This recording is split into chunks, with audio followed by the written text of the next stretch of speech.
Bismillahirrahmanirrahim. Assalamualaikum warahmatullahi wabarakatuh. Hi everyone. Hello best friend. Today we will study about introduction of recount text.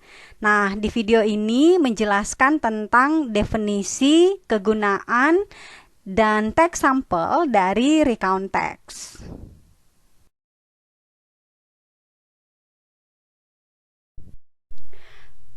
By the way, pernahkah kalian menceritakan pengalaman apapun yang kalian alami kepada teman kalian?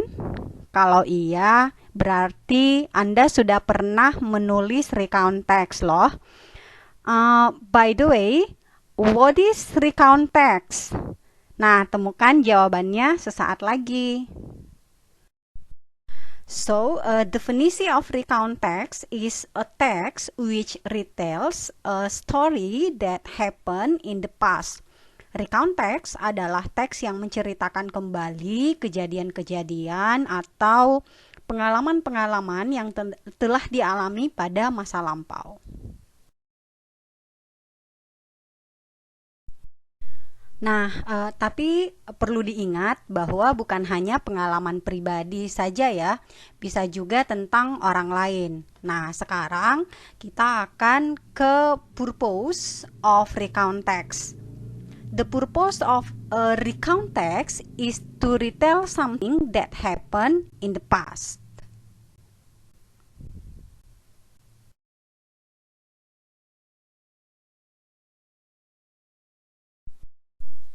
Jadi, fungsi atau tujuan dari recount text memang untuk menceritakan kembali semua kejadian atau kegiatan yang sudah berlalu. Dan satu hal juga, fungsinya itu bisa menghibur pembaca yang membaca teks recount tersebut.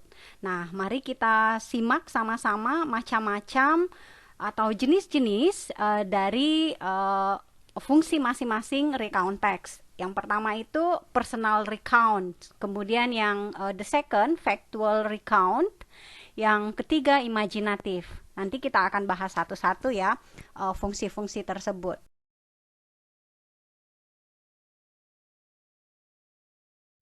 Well, kita bahas satu-satu penjelasan dari fungsi recount text tersebut. Jadi tiga macam ya. Pertama itu personal recount, ia menceritakan tentang pengalaman pribadi penulis. Yang kedua, factual recount. Jadi menyajikan laporan peristiwa yang memang benar-benar terjadi. Nah, kemudian yang terakhir, imajinatif. Ia menyajikan sebuah cerita imajinatif lalu menuliskan peristiwa yang telah terjadi.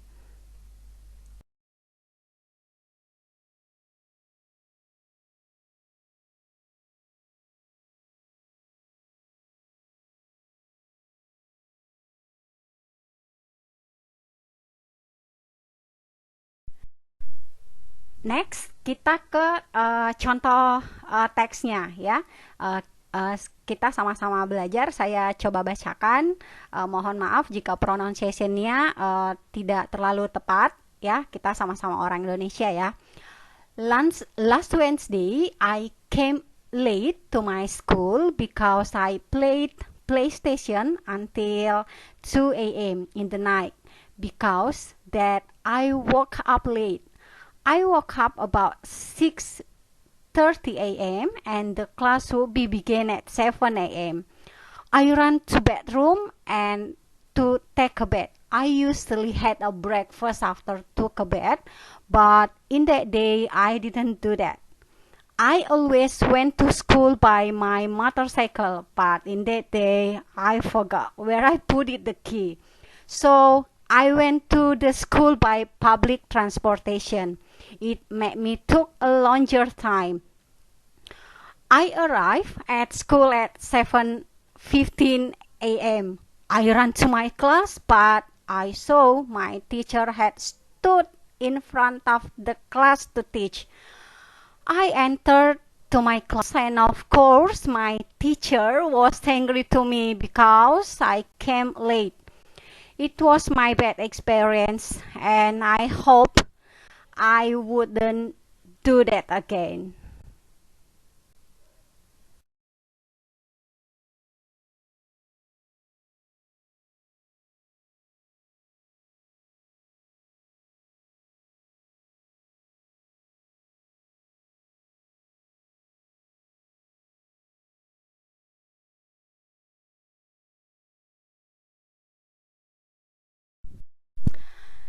Nah, sekarang saya coba bacakan translate-nya lagi ya.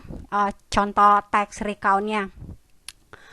Rabu kemarin saya datang telat ke sekolah karena saya main PlayStation sampai jam 2 malam. Karena itu ya saya bangun terlambat. Saya bangun sekitar jam 6.30 pagi dan kelas akan dimulai jam 7 pagi loh. Aku lari ke kamar mandi sesegera mungkin. Saya biasanya sarapan pagi setelah mandi, tetapi hari itu saya tidak melakukannya. Saya selalu pergi ke sekolah dengan sepeda motor saya, tetapi pada hari itu saya lupa di mana kuncinya, ya. Jadi saya pergi ke sekolah dengan angkutan umum. Itu membuat saya membutuhkan waktu lebih lama. Saya sampai di sekolah jam 7.15 pagi. Saya lari ke kelas saya, tapi saya melihat guru saya sudah berdiri di depan kelas untuk mengajar. Saya masuk ke kelas saya dan tentu saja guru saya marah kepada saya karena saya datang terlambat. Itu adalah pengalaman buruk saya dan berharap saya tidak akan melakukannya lagi.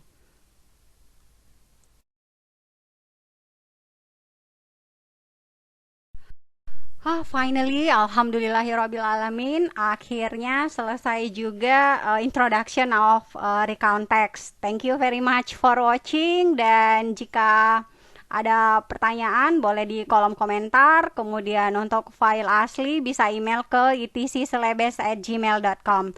Thank you, bye bye. Please like and subscribe ya.